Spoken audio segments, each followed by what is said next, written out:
నెల్లూరు చిన్నీస్ కిచెన్కి స్వాగతం సుస్వాగతం.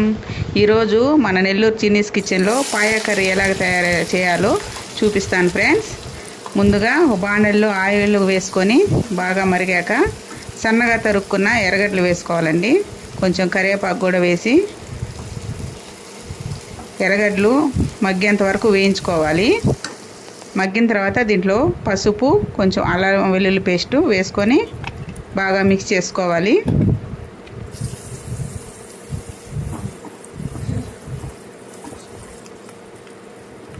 చూడండి, బాగా మిక్స్ చేసుకున్న తర్వాత దీనిలో నేను కొంచెం స్మాష్ చేసుకున్న టమాటాలు వేసానండి. ముక్కలు అయితే తొందరగా వేగదు కాబట్టి టమాటాలు కొంచెం మెత్తటి పేస్ట్ కూడా కాదు, స్మాష్ చేశాను. స్మాష్ చేసి దాంట్లో మిక్స్ చేస్తున్నానండి. దీన్ని కూడా ఆనియన్ వెల్లుల్లి పేస్ట్లో కలిపి బాగా మిక్స్ చేసి మగ్గనివ్వాలి. బాగా మగ్గిన తర్వాత 4 స్పూన్లు కారం పొడి వేసుకోవాలండి. ఎందుకంటే పాయ కర్రీ స్పైసీగా ఉంటేనే టేస్ట్గా ఉంటుంది కాబట్టి 4 స్పూన్లు, లేదంటే మీకు కారానికి తగ్గట్టు 5 స్పూన్లు కూడా కారం వేసుకోవచ్చండి. దీంట్లో ఒక 3-4 స్పూన్లు ధనియాల పొడి వేసుకోండి. ఈ మిశ్రమాన్ని బాగా కలుపుకోండి.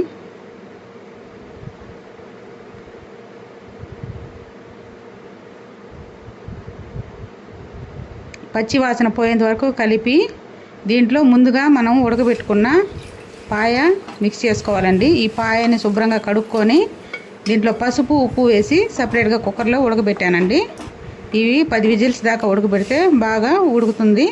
దీన్ని ఎత్తి ఈ టమాటా ఎర్రగడ్డ మిక్సర్లో కలిపి దాంట్లో తగినంత ఉప్పు వేసుకొని మూత పెట్టేసుకోవాలండి.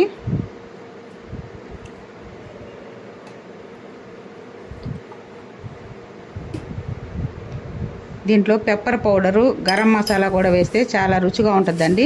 పెప్పర్ పౌడరు మస్ట్ మీరు ట్రై చేయండి, చాలా టేస్టీగా ఉంటుంది.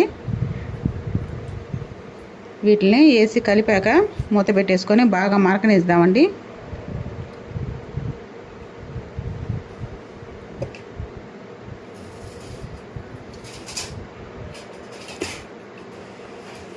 కాసేపు మరిగాక ఈ ముక్కలు కూడా ఈ గ్రేవీని అంతా పీల్చుకొని ఉప్పు కారం పీల్చుకుంటాయండి. దీంట్లో మనం ముందుగా తయారు చేసి పెట్టుకున్న కొబ్బరి పాలను వేయాలి. మీరు పచ్చి కొబ్బరి లేదా ఎండు కొబ్బరి ఏదైనా మీ ఇష్టం అండి, మీ టేస్ట్కి తగ్గట్టు పచ్చి కొబ్బరి కానీ ఎండు కొబ్బరి కానీ మిక్సీ వేసుకొని వేడి నీళ్ళలో వేస్తే బాగా పాలు వస్తాయండి. ఆ మిశ్రమాన్ని అంతా మనం ఈ గ్రేవీలో మిక్స్ చేసుకోవాలి. చూడండి, మిక్స్ చేసుకున్న తర్వాత కలర్ చూడండి ఏ విధంగా ఉందో. నేనే ఇంకొంచెం కొబ్బరి పాలు పోస్తున్నానండి. నేనైతే పచ్చి కొబ్బరి తీసుకున్నానండి. పచ్చి కొబ్బరి పాలు మిక్స్ చేసి పోస్తున్నాను. ఈ విధంగా చేసిన దీన్ని ఇంకొంచెం సేపు మరగబెట్టుకొని దీంట్లో కొత్తిమీర వేసి గార్నిష్ చేసుకోవాలండి. కదండి, పాయ కర్రీ ఎలాగ తయారు చేయాలో మీకు నచ్చితే ఒకసారి మీరు ప్రిపేర్ చేసుకొని టేస్ట్ ఎలాగా ఉందో కామెంట్ పెట్టండి. నా వీడియో నచ్చితే లైక్ చేయండి, సబ్స్క్రైబ్ చేయండి friends. Thank you for watching.